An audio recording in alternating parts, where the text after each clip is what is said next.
Welcome to another deep dive with us. This time, we're going to take a look at a really fascinating figure, Empress Dowager Cixi.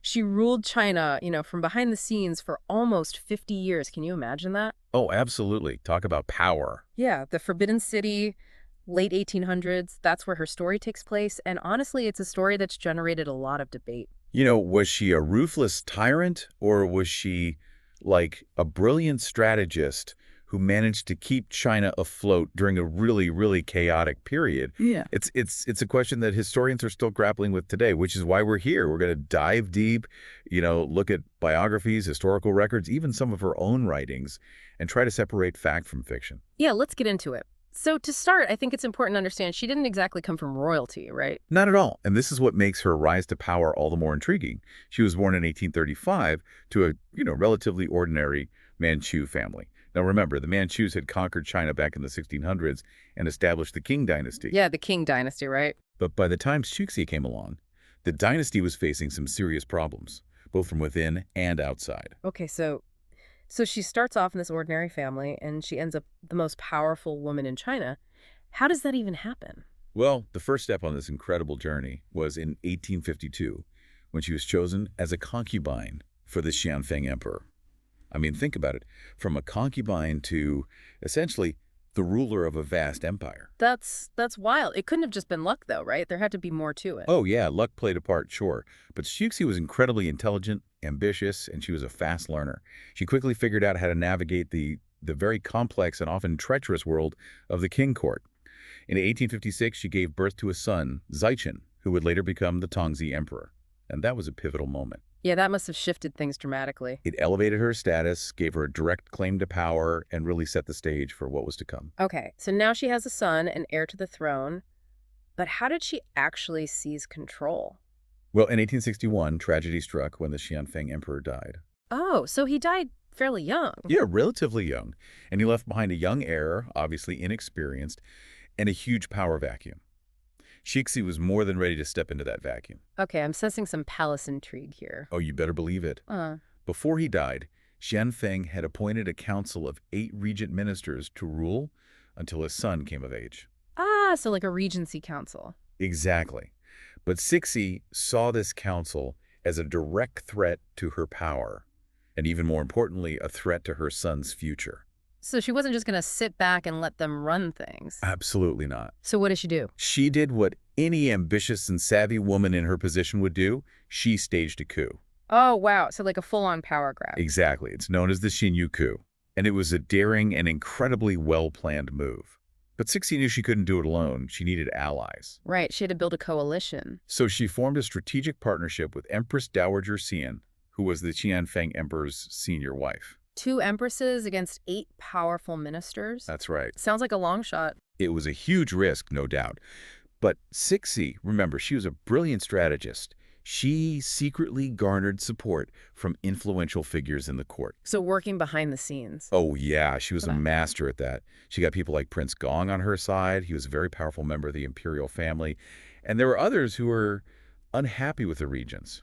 She also very cleverly used public opinion to her advantage, portraying the regents as corrupt and inept.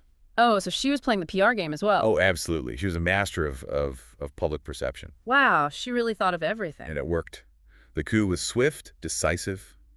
The regents were arrested, some were executed, and Cixi and Xian took over as regents, ruling in the name of the young Tongzi emperor. Talk about a power move. And in doing so, she basically smashed centuries of tradition, right? You got it. I mean, women weren't exactly encouraged to participate in politics in the Qing Dynasty. In the Qing Dynasty, women were expected to stay out of the political arena, but Cixi, she threw out the rule book.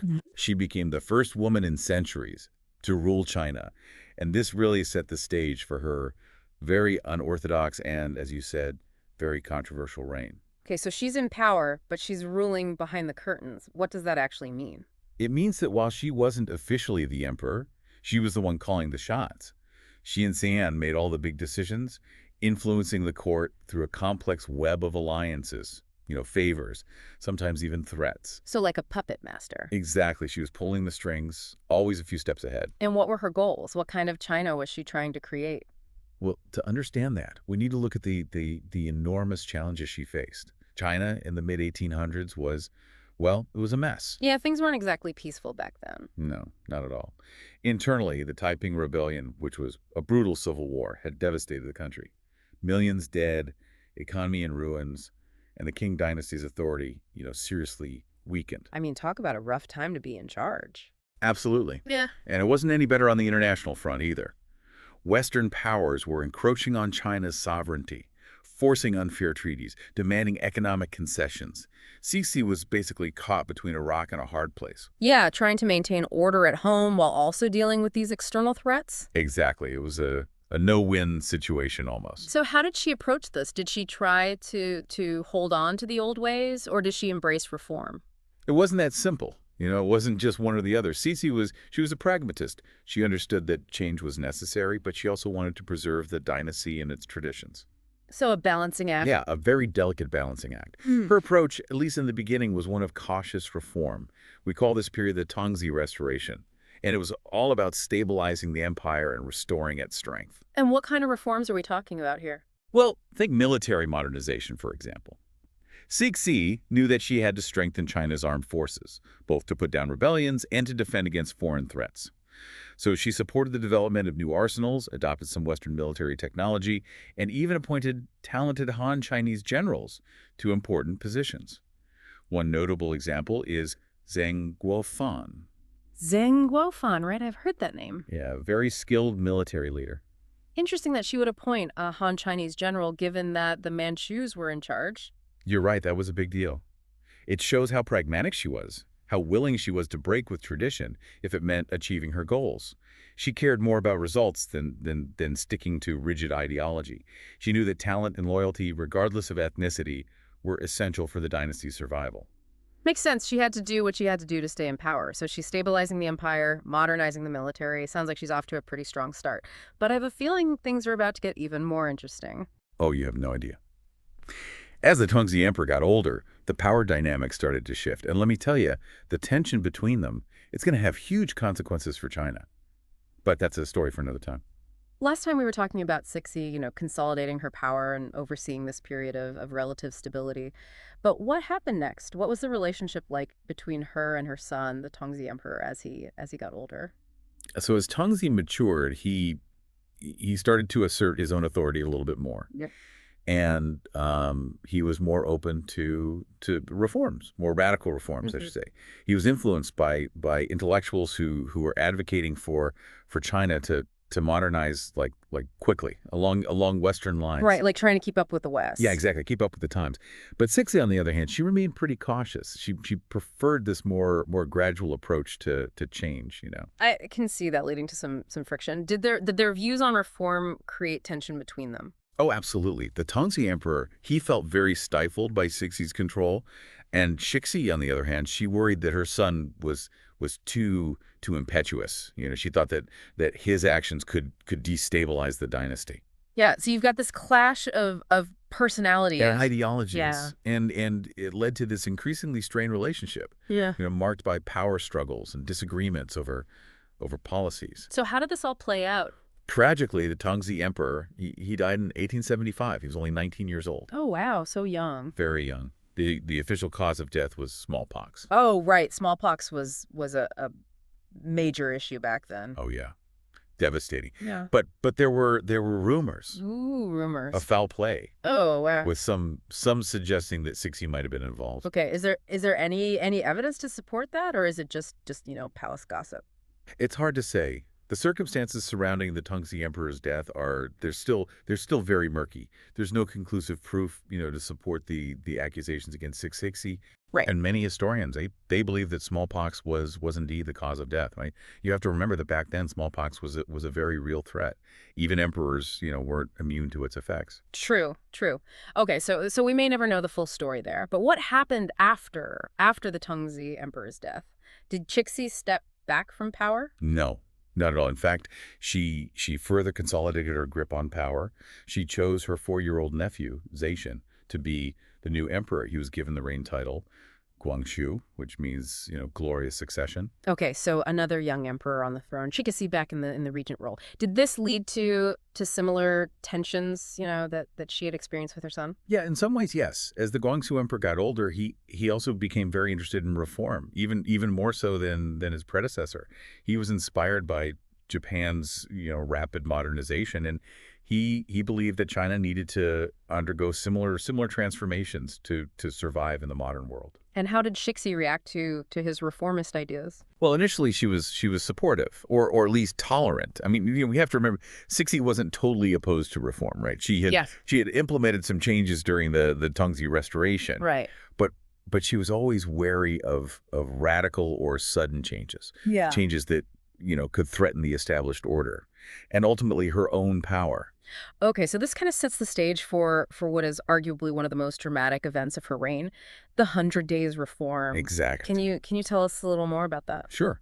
So in 1898, the Guangxu emperor, emboldened by the support of these reformist advisors, guys like King Yue and Liang Qitao, he launched this really sweeping program of reforms. And these reforms aimed to modernize almost every aspect of Chinese society: government, education, the economy, the military, everything. It sounds like he was really trying to shake things up. Oh yeah, it was a very ambitious agenda. And I'm guessing Cixi wasn't too happy about this. No, she wasn't. Cixi saw the Hundred Days Reform as a direct threat to her authority and to the stability of the dynasty, of course. Of course. She believed that the reforms were too hasty, too disruptive, and likely to alienate the powerful conservatives within the court. So what does she do? Does she try to, reason with the Guangxu emperor, or maybe persuade him to slow down a bit? She took a much more drastic approach. Cixi, with the support of conservative officials and military leaders, she staged a coup d'etat. Another coup. Yeah, she was good at those. Seems like it. She placed the Guangxu emperor under house arrest, effectively ending his reign. Yeah. And she took back full control of the government. Wow. So what happened to the reformers who had supported the Guangxu emperor? Oh, many of them were arrested, Yeah. exiled, or even executed. King Yue and Liang Qitao, they managed to flee the country. Okay. But others, like the prominent official Tan Sitong, they were captured and beheaded. Oh, wow. That's a pretty brutal crackdown. I mean, this really kind of solidifies Cixi's image as a conservative, opposed to progress. It was definitely a controversial move, and it's still debated by historians today. Some argue that Cixi was justified in putting down what she saw as a reckless attempt to overhaul China too quickly. But others criticize her for crushing what they see as a genuine effort to modernize, to help China adapt to a changing world. It's interesting how one event can be interpreted in such different ways. It really highlights the complexity of Cixi's character and how difficult it is to really understand her motivations. Exactly, and this complexity becomes even more apparent as we look at what happened next, particularly Cixi's involvement in the Boxer Rebellion. Oh, right, the Boxer Rebellion. That's the anti-foreign uprising that really threw China into chaos. Didn't Cixi initially support the Boxers? She did. The Boxers, also known as the Society of Righteous and Harmonious Fists, they were a secret society that emerged in response to this growing Western influence in China. Right, kind of a backlash against Right. Westernization. Yeah, exactly. And they believed that they had these supernatural powers that would make them, invulnerable to bullets and Western weapons. Wow, so they thought they were invincible. Yeah, they really believed it. And their primary targets were Christian missionaries and Chinese converts to Christianity. Yeah. They saw them as agents of foreign imperialism. Okay, I can see how their message would appeal to some people, Right. especially those who felt threatened by the West. But how did Cixi get involved with such a radical movement? Well, it's a complicated issue. Cixi was facing, mounting pressure from both sides, the conservatives and the reformers. Right, she was always trying to balance those two factions. Exactly. And the conservatives, they wanted to kick out all foreigners from China. And the reformers, they were arguing for accommodation and modernization. Two very different approaches. Very different. And the Boxers, with their, anti-foreign rhetoric and these claims of supernatural power, they presented Cixi with an opportunity. An opportunity to what? To regain control. That's one interpretation. Right. By aligning herself with the Boxers, Yeah. Cixi could appease the conservatives. Yeah. and deflect some of their Oh, criticism. okay. And she could also use them to pressure the foreign powers, maybe even drive them out of China completely. It was a risky gamble. But as we've seen, Cixi, she wasn't afraid to take risks. Yeah, she was. She was a gambler. So she basically threw her support behind this violent anti-foreign movement. How did the foreign powers react to that? Well, they were alarmed, to say the least. The Boxers' attacks on foreign legations and Christian communities, they escalated very quickly, and it led to the siege of the Foreign Legation Quarter in Beijing in the summer of 1900, and it became a full-blown international crisis. Wow, things really spiraled out of control. What did Cixi do, as the situation got worse? Well, she initially encouraged the Boxers, even declared war on the foreign powers. Oh, wow, she went all in. She did. But then, as the Eight-Nation Alliance, which consisted of, troops from Britain, France, Germany, Russia, Japan, the United States, Austria, Hungary, and Italy, So basically everyone? pretty much. As Yeah. they marched on Beijing, Cixi, she realized she had made a big mistake. I bet that was a tough pill to swallow. Yeah, she had really miscalculated. So what happened next? Well, facing defeat, Cixi fled Beijing Yeah. with the Guangzhou Emperor in the court. They sought refuge in Xi'an, and the Boxer Rebellion was eventually crushed by the foreign forces, Mhm. and China was forced to accept these very humiliating peace terms. So a devastating defeat for China It was. and a major setback for Cixi. It really was. The Boxer Rebellion left China very weakened and divided, and it further strengthened the hand of the foreign powers. Cixi, who was once seen as this shrewd and formidable ruler, she was now viewed by many, both in China and internationally, as a symbol of backwardness and xenophobia. So how did she recover from this? Did she try to regain the trust of the foreign powers? That's a great question, and it's actually pretty surprising how Cixi managed to adapt after the Boxer Rebellion. Despite all the disastrous consequences, she kind of shifted her strategy, and she realized, maybe not willingly at first, but she realized that embracing modernization, at least to some degree, was absolutely crucial for China to survive in the 20th century. So she kind of did a 180, going from backing the Boxers to pushing for reforms. Yeah, it's a pretty remarkable turnaround. Well, what caused this shift? Well, it was probably a bunch of things. The humiliating defeat in the Boxer Rebellion definitely played a big part. I mean, she saw firsthand the devastating consequences of resisting Western influence. And she also realized that holding on to those outdated traditions, it would only weaken China's, position in the world. So a bit of a wake-up call? Yeah, I think so. A pragmatic realization that change was unavoidable. So what kind of reforms did she put in place during this period? So this period from like 1901 until her death in 1908, it's often called the late Qing reform or the new policies era. And Cixi, she started all these reforms aimed at modernizing China's government, education, military, even the legal system. Wow. So a lot of big changes. Yeah, really trying to overhaul the system. Do you have any specific examples? Oh, sure. So one major reform was abolishing that old civil service examination system, Yeah. which had been in place for centuries. Yeah, the Confucian exams. Exactly. And in its place, she introduced a new education system, one that was modeled after Western and Japanese institutions. Oh, wow.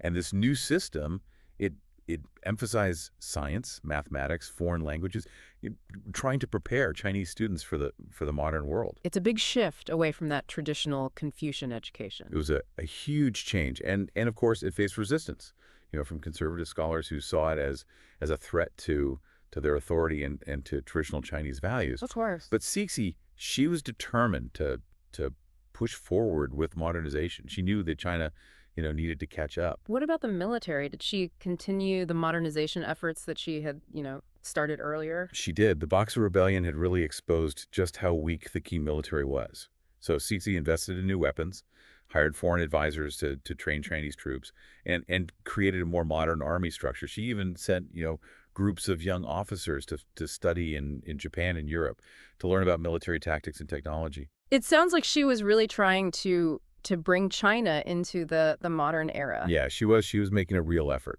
Okay, so we've got education reform, military modernization. What other areas did she focus on? Well, she also implemented reforms to improve China's legal system. and to try and make the government more efficient, streamline the bureaucracy, created new ministries, introduced modern accounting practices. She even experimented with representative assemblies at the local level. Wow. So was she trying to create a more democratic China? That's a question that historians still debate. How far did Cixi really intend to go with these reforms? Some see her as someone who was reluctant to change, who was forced into it by circumstances. Right. Others believe that she genuinely embraced reform and that she was really committed to building a stronger, more modern China. It's interesting to think about, especially given, how she resisted those earlier reforms from the Guangxu emperor. Yeah, it's a fascinating contrast. And what about her relationship with the foreign powers? Did she try to, smooth things over after the Boxer Rebellion? She did. She definitely adopted a more conciliatory approach. She sent diplomatic missions abroad, expressed regret for the violence of the Boxer Rebellion, and she even allowed foreign businesses to invest in China. Okay. She realized that cooperation, not confrontation, Hmm. was the best way to protect China's interests in the long run. It seems like she went through a huge transformation in those final years, Yeah. from concubine to empress, from resisting reform to embracing modernization. I mean, Cixi's story is full of twists and turns. It really is, and it reminds us that even the most powerful people can change. They can adapt. Sexy, she's often portrayed as this rigid figure, clinging to the past, but ultimately she proved to be very shrewd, pragmatic, and willing to make tough choices for the sake of her country. But even with all these changes, the Qing Dynasty was already in a pretty fragile state by then, right? It was, yeah, decades of internal conflict, foreign pressure, economic problems. It had all taken its toll. By the time Cixi died in 1908, the Qing Dynasty was really on the brink of collapse. And how is she remembered in China today? Her legacy is still complicated and controversial. Some people see her as a ruthless dictator who just wanted to hold on to power, Yeah. no matter the cost. Right. Others see her as a strong and capable leader who did her best to guide China through a very difficult period.